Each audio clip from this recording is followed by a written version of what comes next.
शरीर के निर्वाह संबंधी जो कार्य हैं उनको सही संतुलित करो। अब ये बात अलग है, जब जीवन में लक्ष्य नहीं था तो अंड बंड खा रहे थे, अंड बंड कर रहे थे, लेकिन जब डिसाइड कर लिया कि भगवत प्राप्ति, भगवत प्रेम, भगवत सेवा हमारा लक्ष्य है, तो उसी के अंतर्गत नारद जी का ये उपदेश बहुत काम का है कि भोजन आदि व्यापार ठीक ठीक उचित उपयुक्त करो ताकि स्वस्थ जियो और सशक्त शरीर से युक्त भक्ति साधना में लगे रहो। लोकोपि तावदेव किंतु भोजनादि व्यापारः त्वा शरीर धारणावधि। तो नारद जी ने कहा कम से कम जितना आवश्यक है उतना ही करना, किंतु भोजन आदि कार्य जब तक शरीर रहेगा तब तक करना। कहते हैं कर्म कांड भी जितना जरूरी है उतना करो, बस ज्यादा नहीं। और लौकिक कार्य, सामाजिक कार्य जितना जरूरी है उतना करो, लेकिन शरीर के निर्वाह के लिए जो कार्य, मेंटेनेंस ऑफ बॉडी, इसको करते जाओ। दृढ़ निश्चय होने से पहले भी करो और दृढ़ निश्चय होने के बाद भी करो। शरीर की देखभाल अवश्य करो, क्योंकि शरीर माध्यम खलु धर्म साधनम, ये शरीर ही धर्म का साधन है। अब आप सोच लो भाई, भगवान ने मानव शरीर दिया, देव दुर्लभ है। अगर आप लापरवाही करोगे तो फिर पूरी आयु जो पोटेंशियल था उसमें नहीं जी पाओगे। और अगर सब शरीर के निर्वाह संबंधी नियमों का पालन करोगे तो स्वस्थ जियोगे और लंबी आयु जियोगे। तो अपने मानव जीवन को सार्थक बनाने का अधिक चांस हो जाएगा। इसीलिए साधक को भी अपने शरीर की रक्षा के मामले में लापरवाही नहीं करनी चाहिए। एक पत्नी ने पति से पूछा, पतिदेव आप हमसे कितना प्यार करते? पतिदेव ने कहा बात मत करो, सिर दर्द कर रहा। अरे प्रश्न का उत्तर दो ना, कितना प्रेम करते? मैं कह रहा हूं ना, क्यों खोपड़ा खा रही है? पत्नी ने कहा अरे बोलते रहते थे आप मेरी प्यारी प्यारी, अब आज आपको हो क्या गया? पति कहते तुम्हारा दिमाग खराब है, इस समय बात करनी है। देखिए, जब शरीर स्वस्थ नहीं है तो अब पत्नी भी अच्छी नहीं लग रही, जहां इतना बड़ा प्रेम है। और भगवान से तो अभी छोटा प्रेम है प्रारंभ में। तो अगर शरीर दर्द से, मन दर्द से भर जाएगा तो भगवान का स्मरण कैसे करेंगे? इसलिए तनु बिनु भजन वेद नहीं वरना।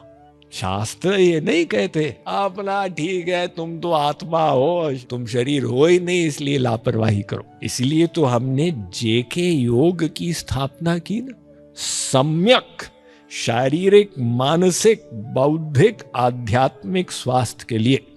अब लोगों के पास ये ज्ञान नहीं जो हमारे संस्कृति में सहज। अब भारतीय होने के नाते हम सबके पास ये नॉलेज है। सब के सब अपने भोजन में वो बनाते समय ही हल्दी डाल दी जाती। अब किसी अमेरिका के साइंटिस्ट ने रिसर्च किया तो पाया कि ये तो सुपर फूड है, टर्मरिक, उसमें करक्यूमिन रहता है जो एंटी कैंसर इत्यादि होता है। तो भारतीय आहार बढ़िया है, बशर्ते कि आप संतुलित खाएं। 40% कैलोरीज मात्र कार्बोहाइड्रेट से आए, 30% कैलोरीज प्रोटीन से आए, 30% कैलोरीज फैट से आए। अब आपने उसको असंतुलित कर दिया, चावल को तो प्लेट में उसका पहाड़ बना दिया और दाल थोड़ी सी डाली, तो फिर ये असंतुलित भोजन हो गया।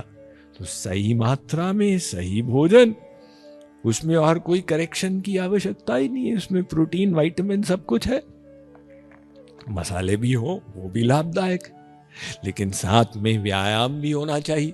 अब लोग जिम तो पूरे विश्व में लोग जाते हैं ना, लेकिन हमारी संस्कृति में योगासन है। तो जिम जाने से आपके मसल स्ट्रांग हो जाएंगे नहीं, बाहर से शरीर मजबूत हो जाएगा। और जो योग प्रणाली है वो आपके तंत्र ऑर्गन्स तक पहुंचती है। अर्थात आप जब कटी चक्रासन में घूमते हैं तो ये जो ऑर्गन्स हैं इनकी मालिश की जा रही है, ट्विस्ट्स टर्न्स इत्यादि से। तो थोड़ी सी कोई व्यक्ति समझ जाए कि देखो ये शरीर को किन प्रकार के व्यायाम की आवश्यकता है, ऐसे भी आसन हो घूमने वाले, ट्विस्ट करने वाले, और ऐसे भी आसन हो जो मसल्स को मजबूत रखें। और फिर जब एज बढ़ने लगे तो ऐसे भी आसन हो ताकि बैलेंस बना रहे। अब यहां अगर पैरों की मांसपेशियां कमजोर हो गई तो व्यक्ति लुढ़क जाता है, गिर जाता है। और अपसाइड डाउन आसन भी हो, ये योग प्रणाली में गोल्डन लाभदायक बताया जाता है। शीर्षासन नहीं कर सकते तो सर्वांग आसन कर लो, नहीं तो विपरीत करणी आसन कर लो। अरे और नहीं कर सकते तो शशांक आसन तो सभी कर सकते हैं। तो ये थोड़ा सा हम नॉलेज प्राप्त करके कितना एक्सरसाइज करनी है करें, ये तो मैक्रो हेल्थ। और फिर एक और गिफ्ट हमारी संस्कृति में, माइक्रो हेल्थ। अर्थात आपके शरीर में जो 37 ट्रिलियन कोषाणु हैं उनके स्वास्थ्य के लिए है प्राणायाम।